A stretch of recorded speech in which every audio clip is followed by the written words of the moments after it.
Assalamualaikum warahmatullahi wabarakatuh. Nama saya Hidayatullah Adjadika Putra. Kali ini saya akan mempresentasikan modul 8 transisi analisis perancangan menggunakan diagram interaksi. Tujuan: menjelaskan tujuan dan elemen dari model desain, mengidentifikasi elemen penting dari UML communication diagram, membuat sebuah tampilan diagram communication dari model desain, mengidentifikasi elemen penting dari urutan diagram UML, membuat tampilan urutan diagram dari model desain. Kemudian proses map dapat dilihat di gambar berikut. Pengenalan model desain. Model desain dibuat dari requirement model, use case, dan domain model. Model desain digabung dengan model arsitektur untuk menghasilkan solution model.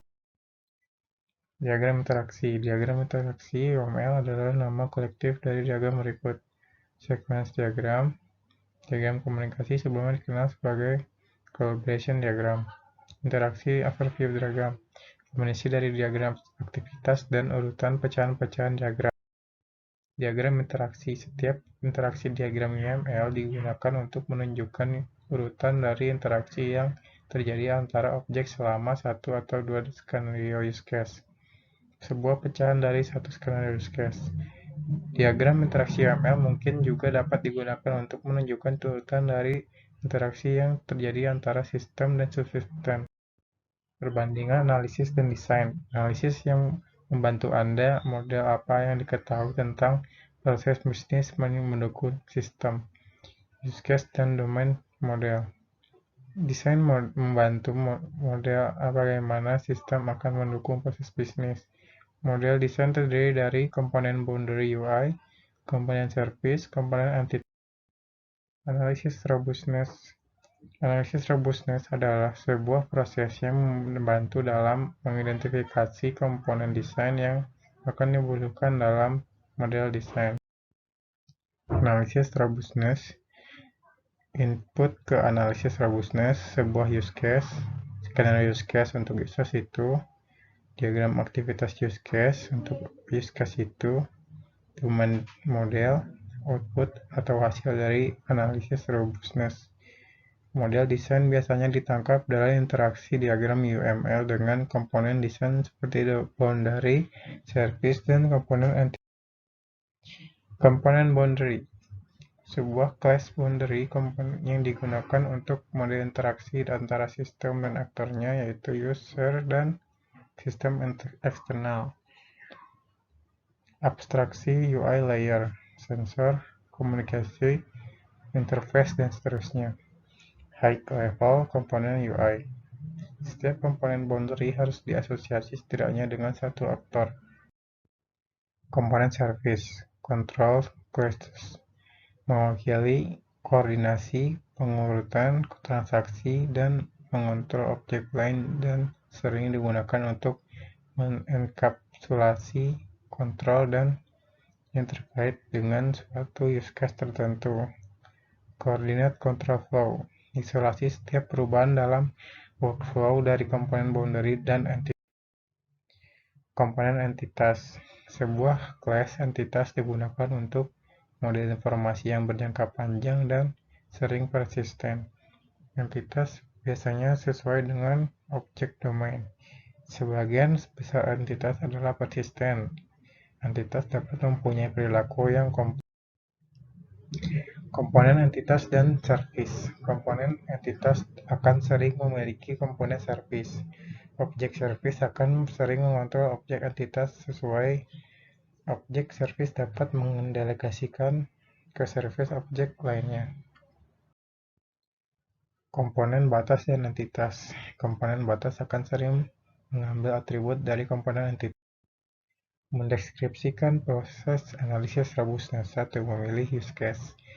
2. Menkonstruksikan diagram komunikasi atau diagram urutan yang memuaskan aktivitas dari use case. A. Mengidentifikasi komponen desain yang mendukung aktivitas dari use case. B. Menggambarkan asosiasi antar komponen. C. Labelkan asosiasi dengan pesan. 3. Konversikan diagram komunikasi ke diagram urutan dan sebaliknya untuk pandangan alternatif atau opsi. Mengidentifikasi elemen diagram komunikasi. UML diagram komunikasi dibuat dari elemen-elemen di gambar berikut.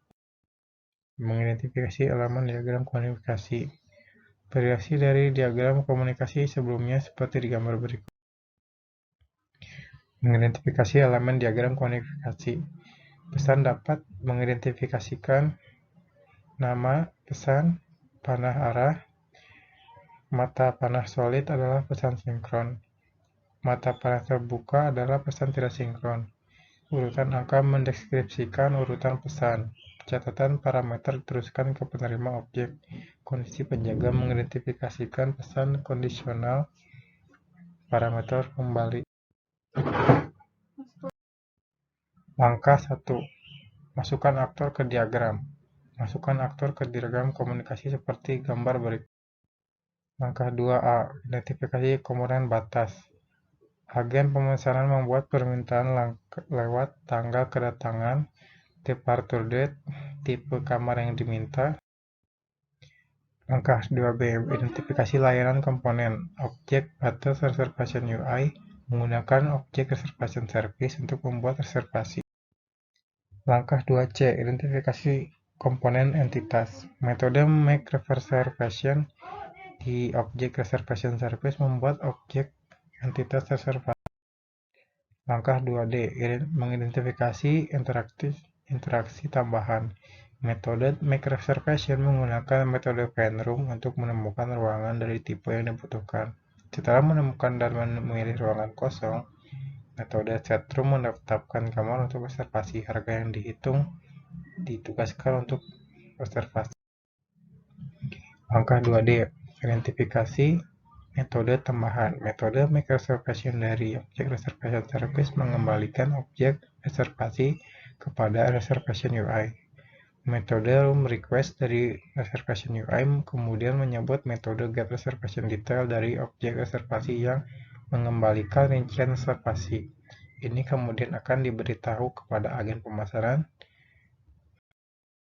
Langkah 2. Identifikasi metode tambahan. Contoh diagram komunikasi. Dua diagram komunikasi berikut menampilkan tampilan lebih detail dari create reservation. 1 skenario primer berhasil, 2 skenario sekunder gagal. Kamar yang ditawarkan ditolak oleh agen pemesanan. Detail yang lebih halus telah dihalalkan untuk mengurangi kompleksitas. Contoh diagram komunikasi 1 seperti pada gambar berikut.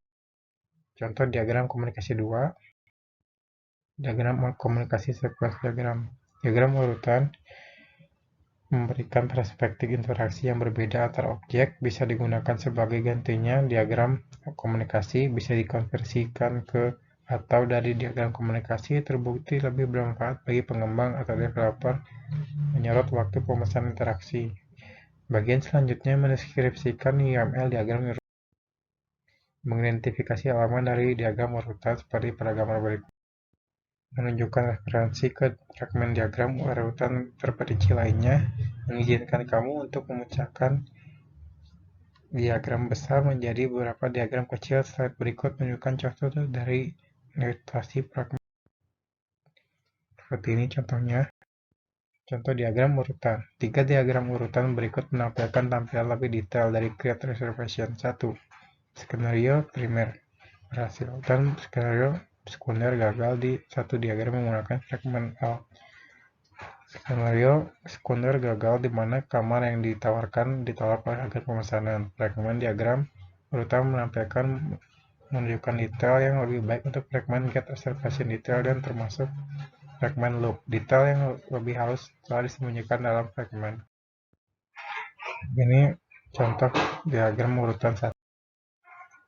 Contoh diagram urutan 2. Contoh diagram urutan 3. Ringkasan diagram interaksi digunakan untuk identifikasi komponen desain yang memuaskan use case. Interaksi objek dapat divisualisasikan UML diagram komunikasi diagram urutan.